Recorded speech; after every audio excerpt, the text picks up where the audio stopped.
This is the Horse Radio Network. This is episode 409 of the Dressage Radio Show on the Horse Radio Network, brought to you by Kentucky Performance Products, Fairfield Inn, North Lexington, and TotalSaddleFit.com. On today's show, we have some great guests on our World Cup week leading up to our time next time, Nicho, Meredith, and Missy Fladland.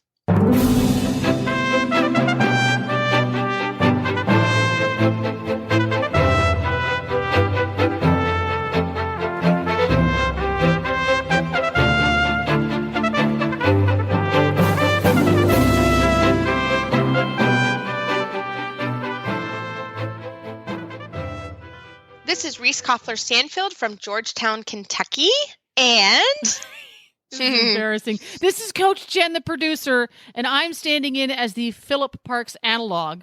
Exactly. Hi, Jen. How are you? Hi, Reese. I'm sorry. I'm calling Reese in the middle of an extremely stressful day at Maple Crest Farm in Kentucky and begging her to re-record some bits of the show that I lost because apparently I don't know how to save a sound file anymore. Oh, it's okay. We're still in Florida, actually. It's kind of a windy, cooler day here, which is, we just have a colicky horse, which, as we all know, when the weather changes, sometimes the horses like to increase some fun. So it's their favorite. Yeah, but it's fine. I told Jen we could re-record. It's no problem. The vets are in the barn, so. You're as cool as a cucumber. I'd be freaking out. Well, yeah, inside. Oh, gotcha. So, but it's fine. You know, again, I'm always in a place that has really, really good veterinarians. So one of the things that I always say, and I think it's always good to remember, is I'm a horse trainer. I'm not a veterinarian. So when it gets past like, hey, give him some Banamine and walk him, I'm pretty quick to call the veterinarians. I don't, it's not, I think, it's tough. You're going to have to pay the vets, but that's what their job is, not my job. So yes. I'm one of those. I don't wait around. I don't sort of want to find out later that I should have called the vet or whatever. So, but here in Wellington, we have great vets, and Kentucky have great vets. So it's always a little different depending on where you live. But so you've got the pros there. And they're taking care of things. Yep, they're out in the barn taking care of things. And my assistant, it's her horse, so she's there. So everybody's good. So it came in. But yeah, we had actually a great discussion yesterday with Philip, who's in Germany. But it's okay, Jen. Sometimes technology is a pain. Yeah. So no, it wasn't technology. It was user error. Yeah. I love to blame technology. We've had plenty of that this week. But this was totally user error. I didn't hit a button in the right place, and it all went to Fluey. Yeah. So I guess next week we will, or actually it'll be 2 weeks. Yes. Next week is Western. It's Western next week, and Philip and I are going to be at the World Cup, so we'll have lots to talk about, and we'll hear we'll get the whole story, but have the conclusion to Philip's trip to Germany. We'll have all the Germany stories in 2 weeks. Yes. Yeah, but we have a great guest right after this break from Kentucky Performance Products. We're going to come back with Nicho Meredith, who is the announcer to the stars. I'm sure you've heard his voice before. Vitamin E is a powerful antioxidant that supports healthy muscle and nerve function by limiting cellular damage. Green grass is the best source of vitamin E for horses, but most horses don't spend enough time grazing to meet their needs. Hay, grain, and winter pasture provide little to no natural vitamin E. To ensure your horse's vitamin E requirements are met, choose Elevate. Elevate contains a readily available source of natural vitamin E. Elevate is cost-effective and easy to feed. To learn more about Elevate, visit the Kentucky Performance Products website at kppusa.com.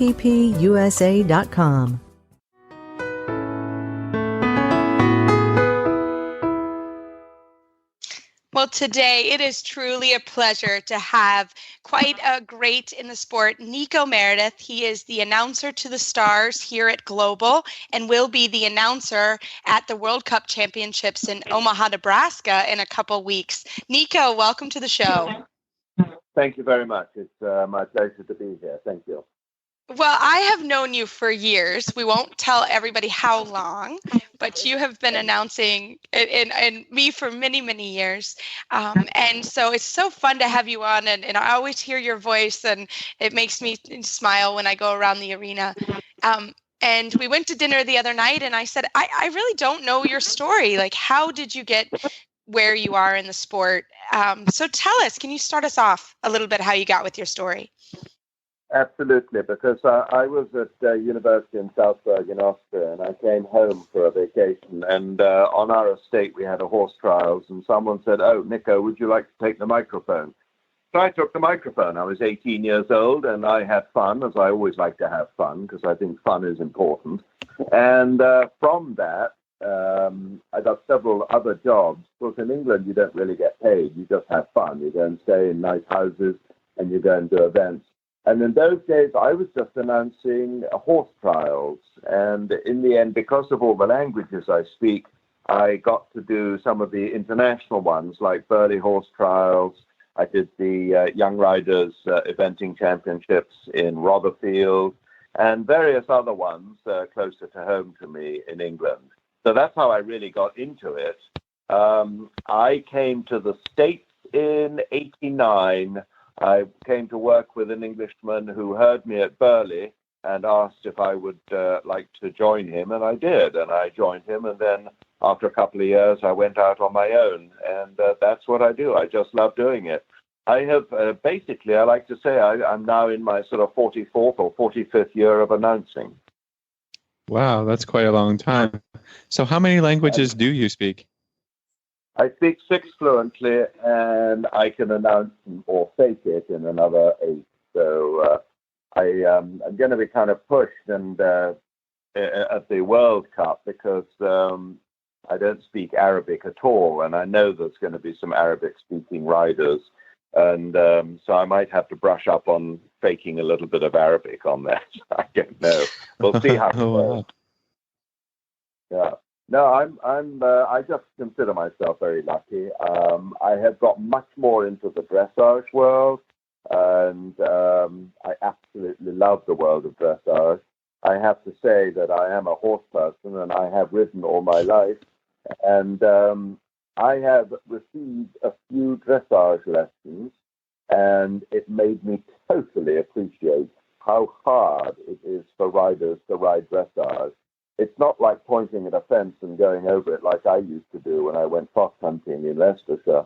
But and it really made me realize how hard dressage riders have to ride, and it makes me truly appreciate when I'm watching it from the announcer booth. And it's amazing. I mean, you really, not only do you announce, I've been in places where you actually become sort of the voice of reason, or the person who's calm to say, okay, there's a tornado, you're fine. You know, how do you handle those situations? That's what's always impressed me about how you are in the booth. Yeah, well, the thing I feel about an announcer is the announcer is there not to run the show, but to try to head off any problems that might occur in the future, and just call the manager and say, this is happening, this might happen, and to sort of head it off. Also, I think the announcer's job is to try and make it amusing, fun, light, and I try to make it interesting for non-dressage spectators so that they understand what's going on. So I try to do that. I love looking up all the breed information about the horses, so I can announce that as well. I don't like just announcing next in is number 24 Dobbin ridden by Jane Smith. I like to know what Dobbin's breeding is, who the breeder is, because breeding of horses is so important today. And so I really enjoy doing that. And with the internet, it's so easy nowadays to do that. Yeah, absolutely. We have so much access to information, and that it's nice to be able to bring it to the forefront. If you're not, sitting on your phone, the announcer can definitely do a good job of that. So, Nicho, maybe you can. Do you have any great stories, or what's your favorite event to announce at? Well, I've always loved doing eventing. I love doing eventing. I love cross-country announcing. Is fun. I have done a few steeplechase races. That's always fun to announce. I don't know that I have a favorite as such. I have to say that becoming the voice of global, it has really highlighted how much more we can promote dressage to the world. In the United States, basically, if you're not a horse person, people don't understand dressage. And I think it's sort of my job, especially at Global, when we get a lot of spectators, especially on the freestyle night, to try and educate, if possible, the spectators who are there. And that has really changed. I mean, Friday Night Lights. I mean, that's something I don't think I ever really even dreamed that we would be like the jumpers. And Friday night, how many weeks, 12 weeks a year, or how many weeks a CDI, that you would be able to go pretty much for free and watch dressage. How did you see that coming, or how do you think that promotion has changed? I have to say, and I am going to promote my boss, Mark Phillips, his dream to have a unique dressage facility in the early days. So he took dressage away from West and made this facility, which had blown down in a hurricane. It used to be the polo ground. And he turned it, with the help of Adequan and Alan Mann, and they turned it into something which is, on the world stage of dressage, really up there. It's one of the best. I mean, you have Aachen and you have other shows in Europe, but right now in the United States, we have Europeans coming over because there is prize money, because it's footing, because of course, as you know, footing is so important. And it's a great atmosphere. And I think what I also liked was when I did the World Cup last in Vegas, was that there were more people filling the stands in the Thomas Mack in Vegas for dressage than there were for the jumping. So I thought that was really interesting. So when you say, did I see it coming, I suppose that made me realize that more people really do like the beauty of dressage. Dressage is very beautiful, especially the freestyles. And we have horses now on the world stage of dressage that are just really phenomenal. We have Redadas in this country. We've got Casey Perry Glass with Gertlingord Dublé, which is really, really one of my favorite horses at the moment. He is just phenomenal, really is. And we have these horses, and we are really up there. When we keep getting a bronze medal, and we can keep on striving to get into the gold slot if we get the horses and the riders. That's so true. So tell us, kind of switching now, those are our two riders at the moment that we know are going to World Cup, Laura Graves and Casey Perry Glass. So tell us what's going to happen for you in Vegas. I'm sorry, Omaha. Keep saying Vegas. Omaha in a couple weeks. And I have to say, I'm going to probably upset some Omahans, but when I heard that the World Cup was going to Omaha and I'd never visited, I just said to myself, gosh, I hope the Europeans like corn. And when I went there for the test event, and first of all, the facility is probably one of the top indoor facilities for dressage and jumping in the world. Wonderful crew there. They're just so helpful. They really want it to work. So that was really very interesting. And then I went into the town of Omaha, which is one of the sweetest towns in the United States. And the food is phenomenal. And I think the Europeans are going to really, really love it. And they're going to want to come back. So I was going to be the voice of dressage for Omaha. And then they asked me if I would do the language side and work with the other announcer, Adam, he's going to be doing the main announcing for jumping, but they wanted to have the language as well. So I'll be working with him. He's a great announcer. I love working with other announcers, by the way. I always think it's good to have two voices. People tend to begin to switch off if they just hear the one voice. If I work with another announcer, it brings people more attentive to what's going on. So Omaha, for me, I think is going to be phenomenal. We're going to have many of the Europeans coming over, of course, and we're going to have from Asia and North America and South America. So we got a really good competition for the dressage. For the jumpers, I haven't seen the list, but I know that there are top jumpers from all over the world that will be coming. So that's going to be an interesting competition as well. What is it that you think that the World Cup brings that's different than some of the normal competitions? Because there's international riders in Wellington, like we said, lots of Europeans as well. What is it that brings it together to have a World Cup and have a championship like this? Well, I think obviously you're going to get more nations represented. You make it totally international, and you are bringing the top horses from the world to perform at one location. And that really is exciting because I have to tell you that basically equestrian sports, courtesy of the FEI, has always predominantly focused on Europe.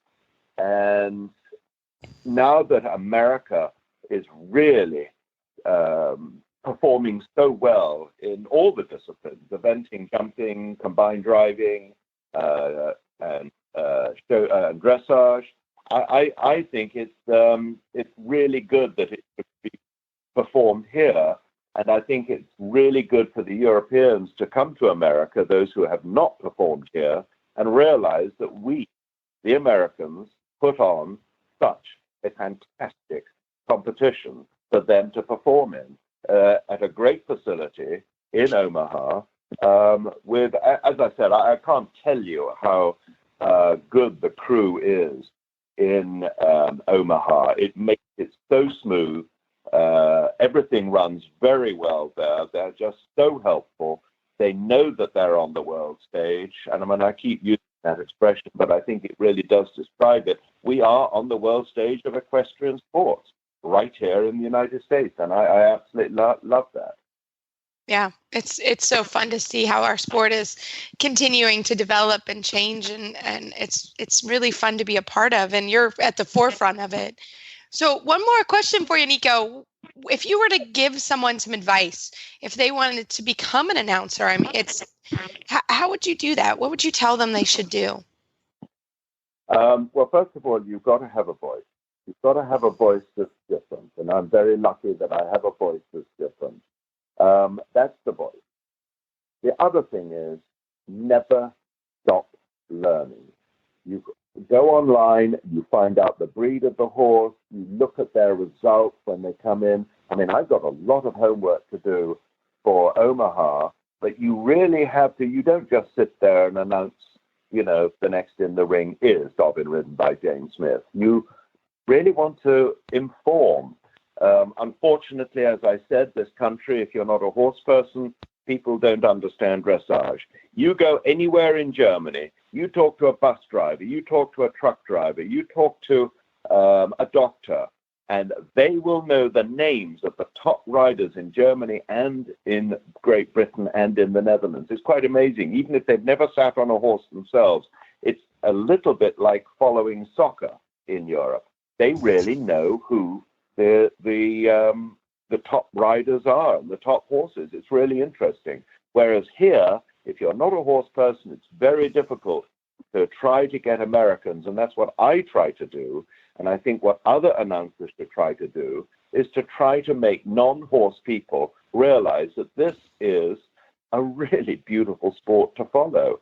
And the show jumping, of course, is always fun, and eventing is great fun, and combined driving for the World Equestrian Games, which is coming in next year to Tryon, North Carolina. That's going to be really exciting. I'm very, very pumped about that. I love it. And I love how, like you said, you can be very versatile and do all sports. It's amazing. Well, Nicho, thank you so much for coming on and sharing your story. It's so fun. And like I said, I love hearing your voice. How would our listeners find you online if they have any more questions?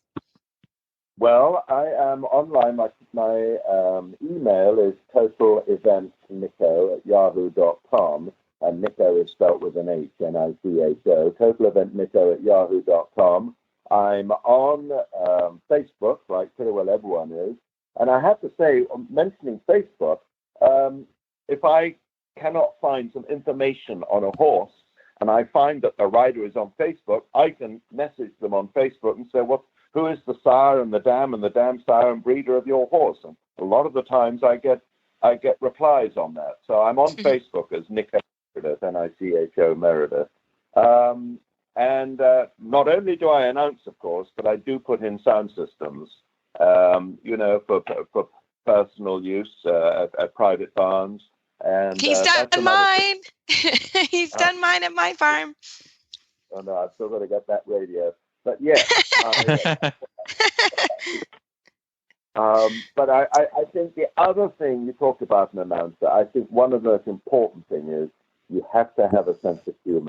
You have to make, because those riders are so serious about their ride, you have to add a little bit of levity and humor in it, and try to come up with something, because not everyone has a great day. But luckily, my father taught me so much about riding. He's one of the best horsemen I've ever known. And I quote him a lot when things don't go quite so right. There's always another day with horses. There's always another day. It's so true. Well, Nicho, thank you so much for coming on, and we can't wait to hear you in Omaha in a few weeks. All right, my dear. Thank you very much. Nice meeting you all. Thank you. The Horse Radio Network is excited to announce a new partnership with the Fairfield Inn North by Marriott in Lexington, Kentucky for Road to the Horse and Rolex. The Fairfield Inn North is right off Newtown Pike and Route 64 near the Cracker Barrel and only 10 minutes from the horse park the back way, the low traffic way. The Fairfield Inn North has spacious rooms that are being completely renovated now and will be ready in time for Road to the Horse. Plus, the Fairfield Inn North offers complimentary breakfast, a free Wi-Fi throughout the hotel, a huge free parking lot, a business center, indoor swimming pool and jacuzzi, outdoor patio with grill, a laundry facility, and much more. The Cracker Barrel is located right next door, and there are 4 other dining options available for breakfast, lunch, and dinner right around the corner. Just for listeners of Horse Radio Network, we have negotiated some great rates for you for Road to the Horse and Rolex. For Road to the Horse, we have the rate down from $160 to $120. If you're going to Rolex, we have the rate down to $199 from $260. There's a very limited number of rooms available at these rates, so call in your reservations as soon as possible. Search for Fairfield Inn North in Lexington, Kentucky. It's the one on Hackney Place. You must call in your reservation and ask for the Road to the Horse or the Rolex Early Bird Special. So that's the Road to the Horse or Rolex Early Bird Special. Search for Fairfield Inn North by Marriott.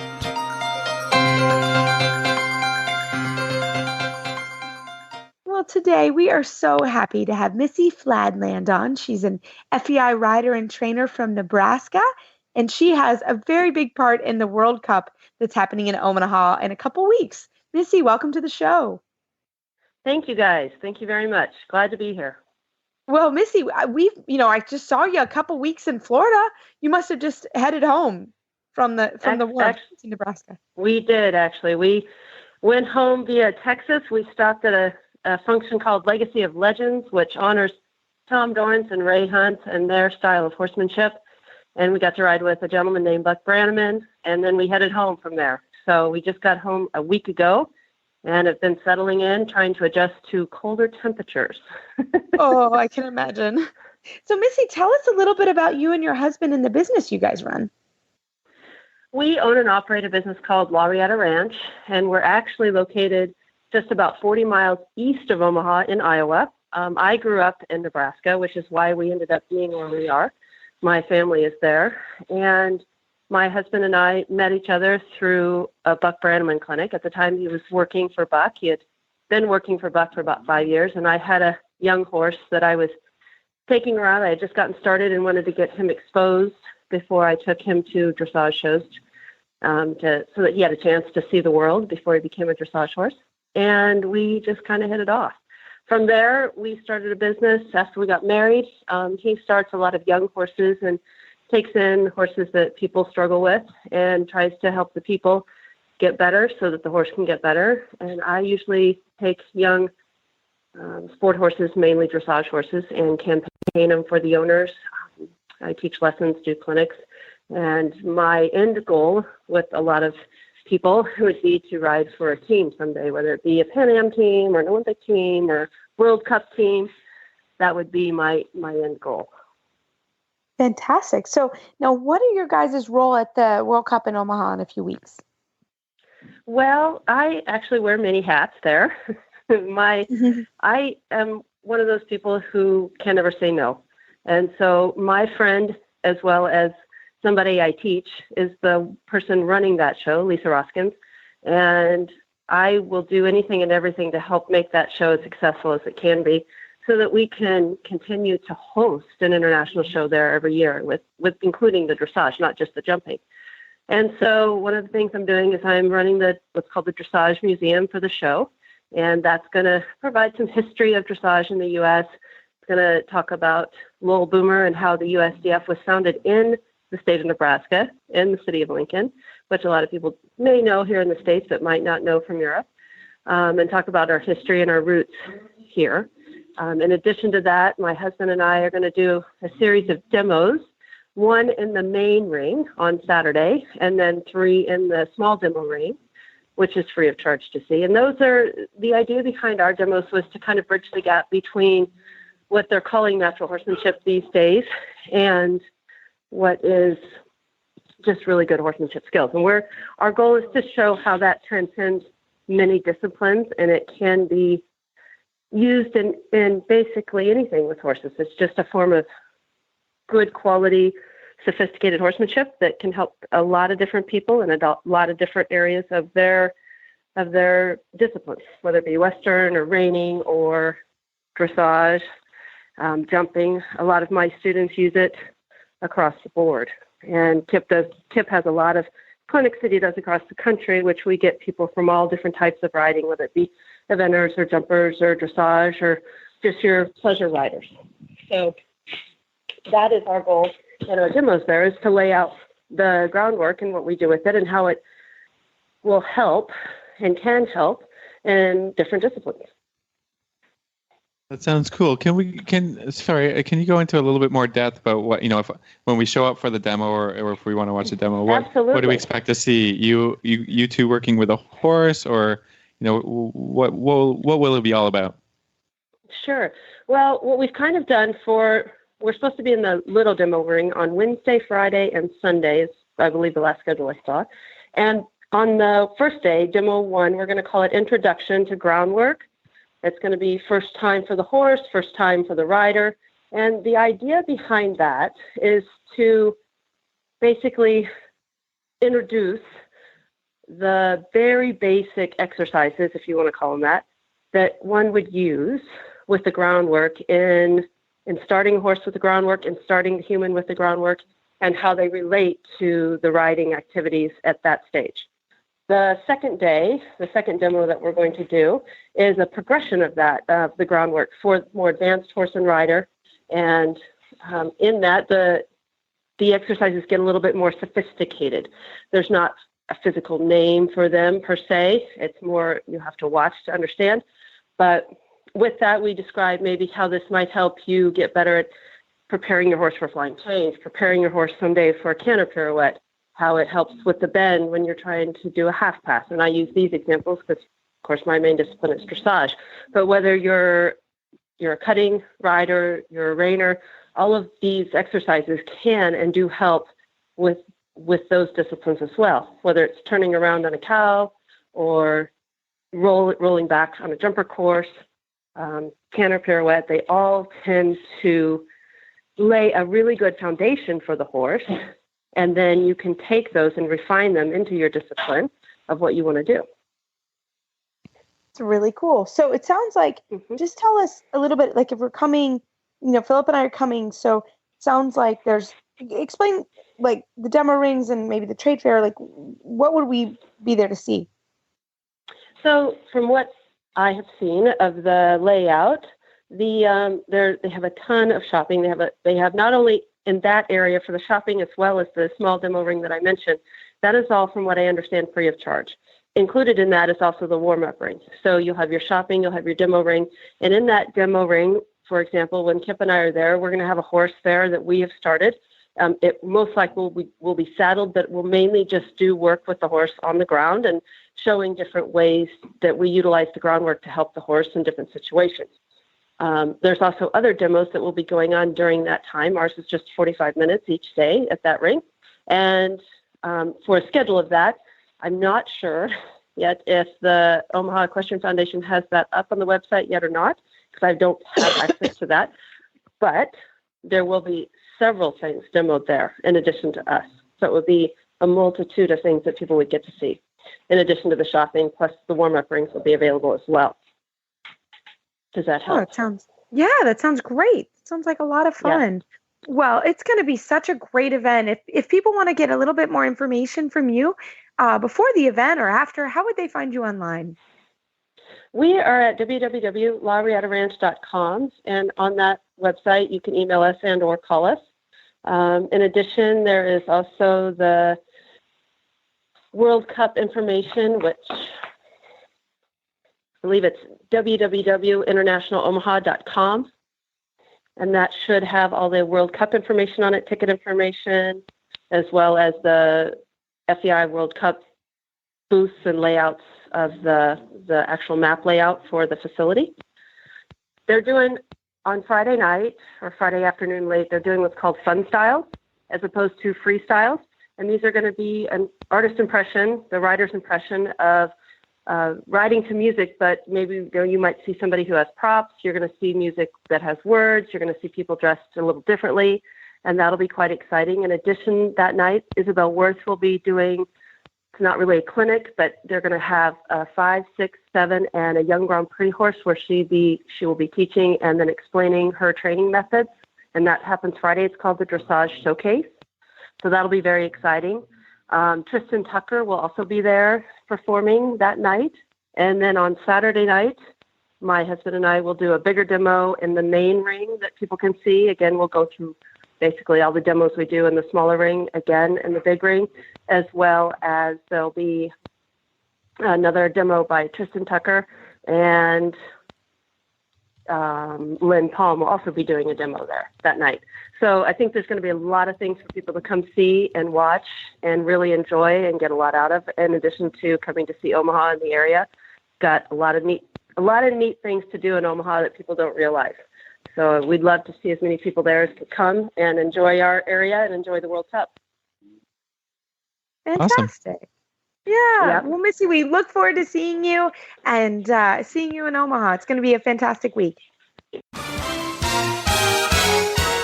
This tip was brought to you by Total Saddle Fit, the shoulder relief girth that Reese and Philip both love. And here's why. The saddle fit solution you have been waiting for is finally here.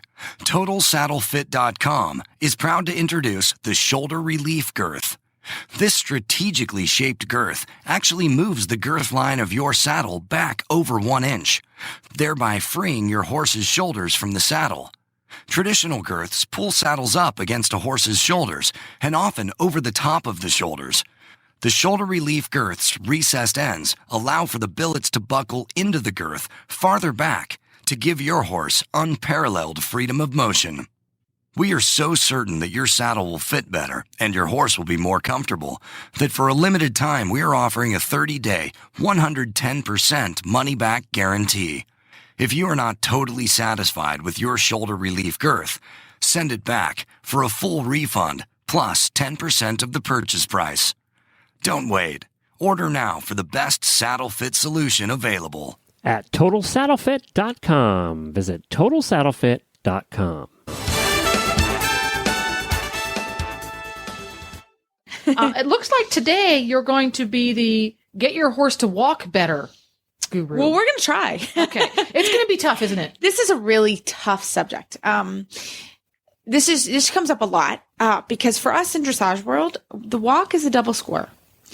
So it's actually can really why did add they up. make a gait that's so difficult to train the double score? Well, because you exactly. You only do it one time. In the trot, you trot left, you trot right. And in the walk, you walk your diagonal. You have a piece for your extended walk and then a piece for your collected walk. And you can lose a lot of points in the walk. So, or if you're like me and trail ride a lot, You spend a lot of time walking. So if your horse has a sucky walk, your butt hurts. Yeah, your tushy hurts, and we don't want that, you know? So there's a couple things with the walk. Number one, a lot of times horses are behind your leg aids. Okay, so for those of us who are not in the dressage world, you kick and nothing happens. Got it. Yep. and we all been there. Right? We've been there. My event horses go there. I mean, it's really obnoxious when you kick your horse and nothing happens and they almost walk slower. Ooh, yeah, that's not fun. Or you feel like they're almost going backwards and they're supposed to be going forwards. Yeah, that's what happens when you walk away from the barn. Exactly. Yeah, we always say walk to the feed tub. If you put your feed tub out, the other thing we say is like a cat on the catwalk. And so we sing that sometimes at the farm on the catwalk. That big, you know, if you think of a cat moving and walking, they sort of, everything moves in their body. Mm-hmm. A lot of times on horses, they just walk sometimes really stiff or they're really, in a lot of times you put your leg on to ask your horse to walk and nothing happens. So what do you end up doing? You kick again and nothing happens. And you kick and kick and kick, and finally you get a response. Your horse trots. Yeah, they trot or they jig or something, but it's not that they walk forward. Initially, if my horse were to trot or to jig, if I'm asking him to go forward, I would be okay with that. And it's something. It's something. But you need to refine those leg aids. You know, when you put your leg on, there should be a forward response. Unless, of course, you're asking your horse to back up. But in this case, when you put your leg on, you need to know that that horse is going to move forward. And a lot of times in the walk, especially if you're walking away from the barn, the horse is like, oh, no, thank you. I would rather walk behind you. Mm-hmm.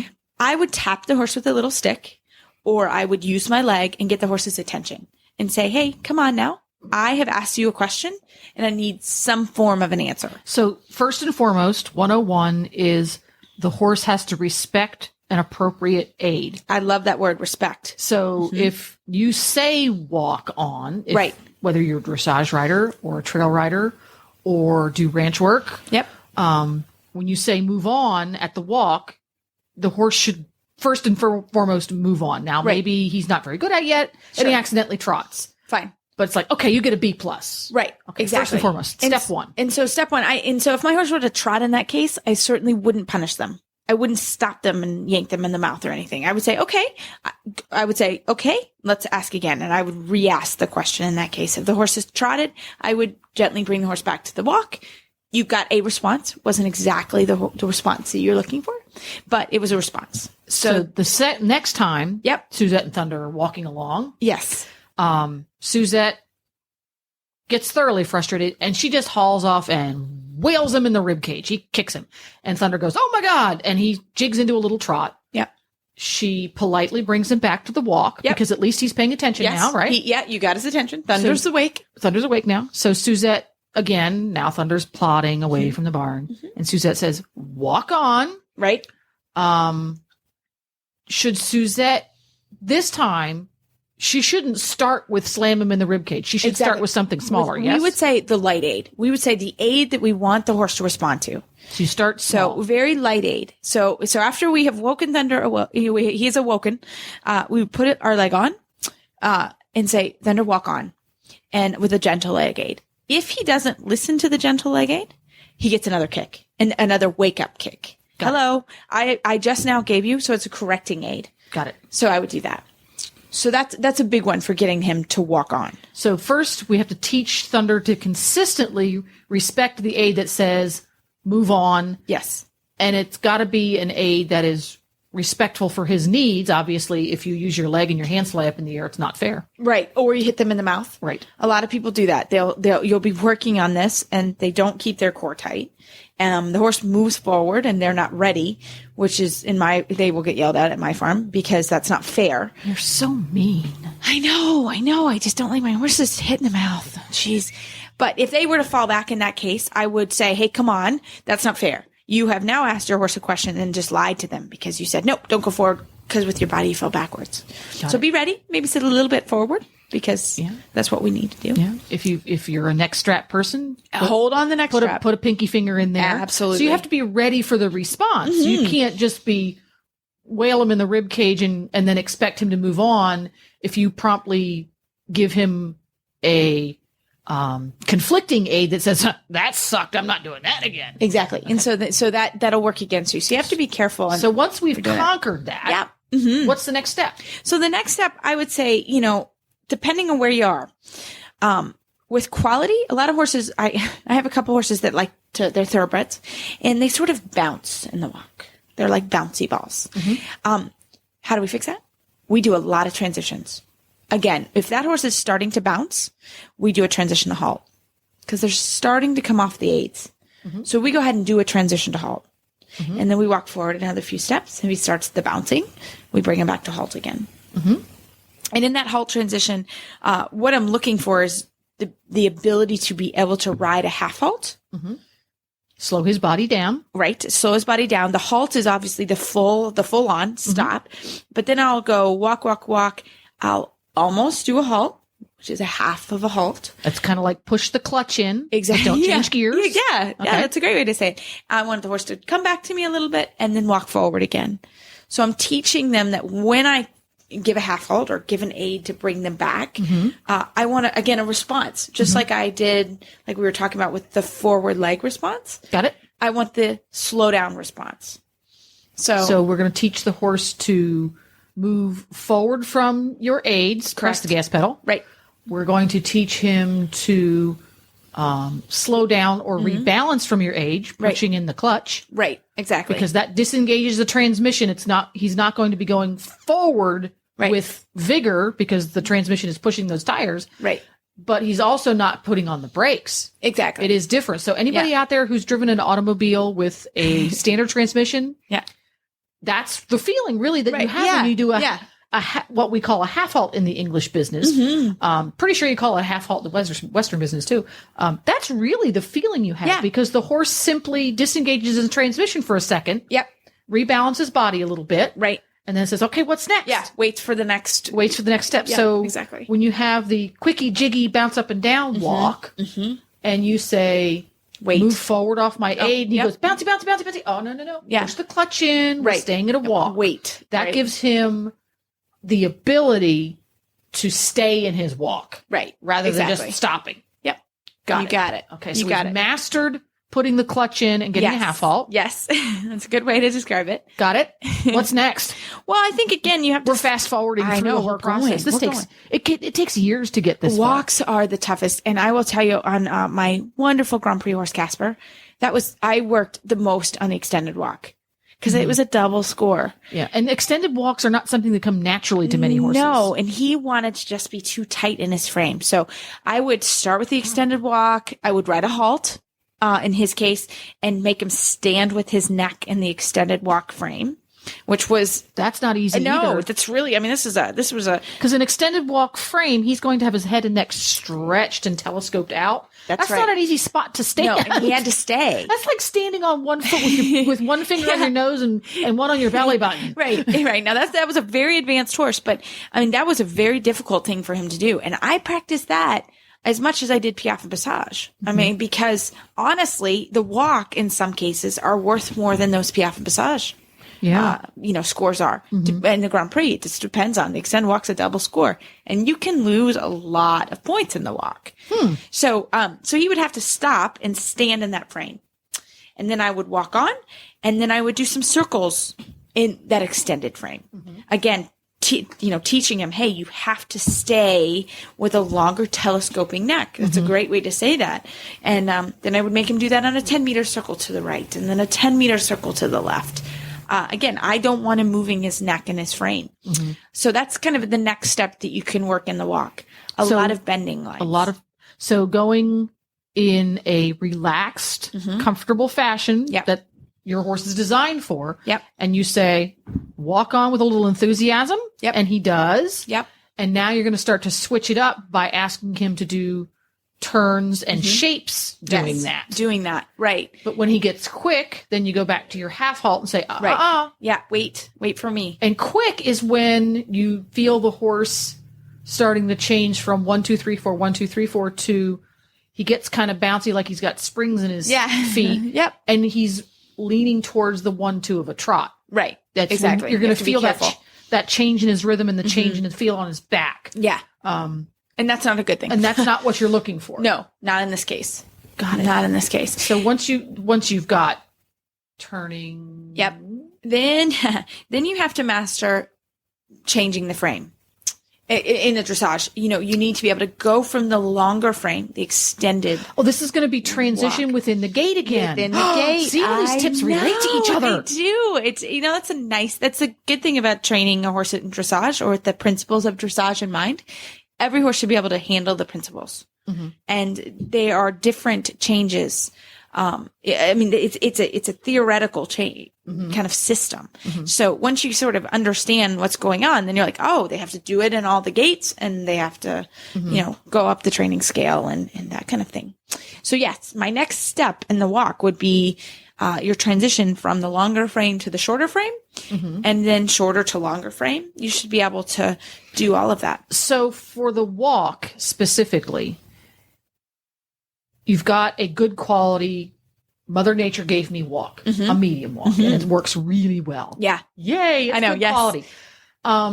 Is it, and you're just getting to that phase where you can start changing it. When you start that process, do you do the changes more often or less often? And do you increase the frequency or decrease the frequency as the horse gets better at it? Well, that it's a tough one because it depends on the horse. About this whole walk thing is tough. It is. It's very walk, hard. For goodness sake. I know. And the other thing about walk, I will tell everyone does it when you're working your horse and you go to walk. What do? Yeah, everyone goes to sleep. Yeah. Exactly. So unfortunately, when you go to sleep, you're training your horse to sort of go to sleep in the walk. Yeah. So you have to be very cautious that when you're riding, walk isn't always break time. Right. Yeah. Actually, my horses walk on the bit and round while we're working. And at the very end, that's when we drop the reins completely. But I don't drop the reins completely until I'm done with work because it's too confusing for them. They don't understand that. Because that walk is really very much part of their work versus absolutely most horses don't do much walking in their competitive life. Right, exactly. But dressage and event horses do have to walk. Yes. So for us, I'm very specific on that. And you can get a horse really tired in the walk. If you do a lot of these shortening and lengthening transitions and a lot of these bending lines, you can make them sweat in the walk, actually. It's very, very normal. I think of it as weightlifting. Yeah. Oh, yeah. And discipline. Them. Yeah. And there's a lot of discipline aspects to this as well. So, so again, the frequency that you do it depends on the stage and the level of the horse. Sometimes if you're a really fit horse, sometimes doing a lot of it doesn't help you.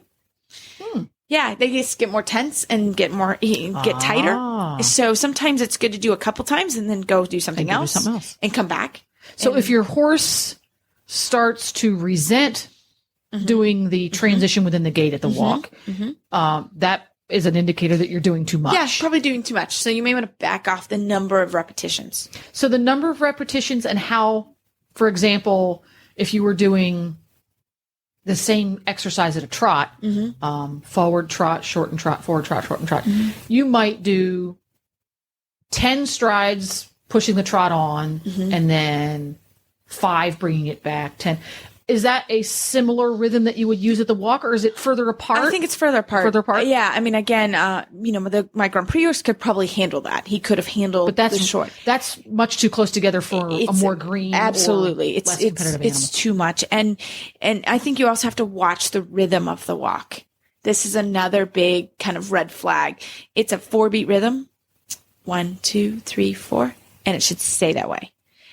If you try, it shouldn't sound like the samba. No. Unless I think Pasafinos do some sort of. Yeah, they do that tap dance thing. Yeah, it's cool. It's very cool, but I don't understand it, so I'm not. I can't explain it on the tip. They're looking for a very different quality of walk. Exactly. Yeah. So if you're not doing that, if you're doing this, you always want to watch the rhythm.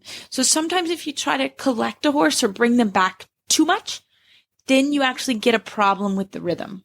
You have a 1, 2, then a pause, and then a 3, 4 kind of thing? Yeah, it can become pacey, and that's not a good thing. That is not, you do not want tension in the walk because it is very difficult to fix it.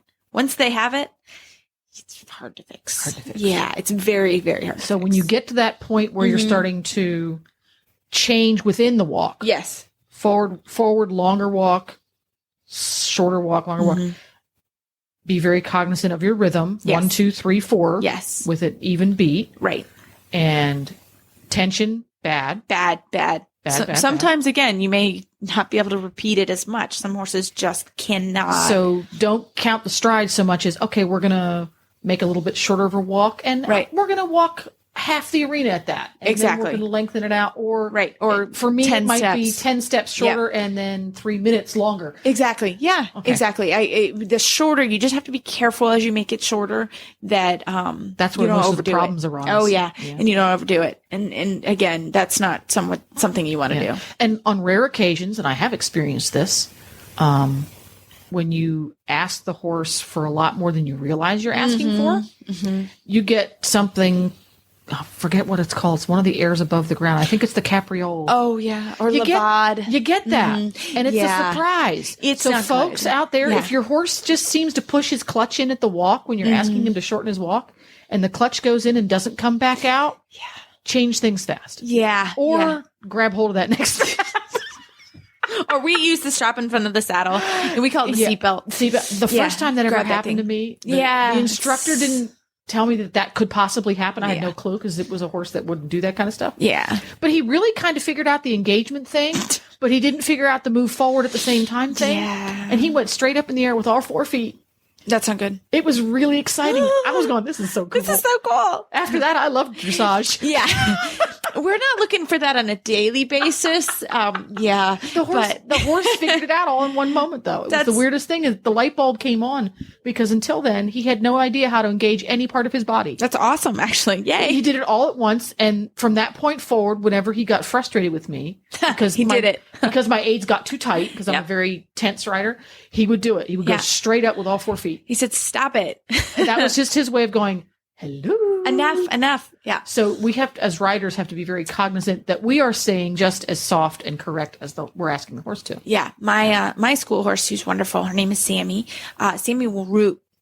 If you're too strong with her, she'll root back at you. So she says, don't do that. I don't like that. And so it's always better to err on the side of light aids. Well, you always want to start with light aids. If you go to a heavy aid, you need to reevaluate. Well, where do you go after that? Yeah, you have nowhere to go. You have nowhere to go. So less is more. You have to be able to adapt. It's just like anything with human contact or, animal contact. You have to be able to quickly adapt the pressure that you use. And so I always want to start light.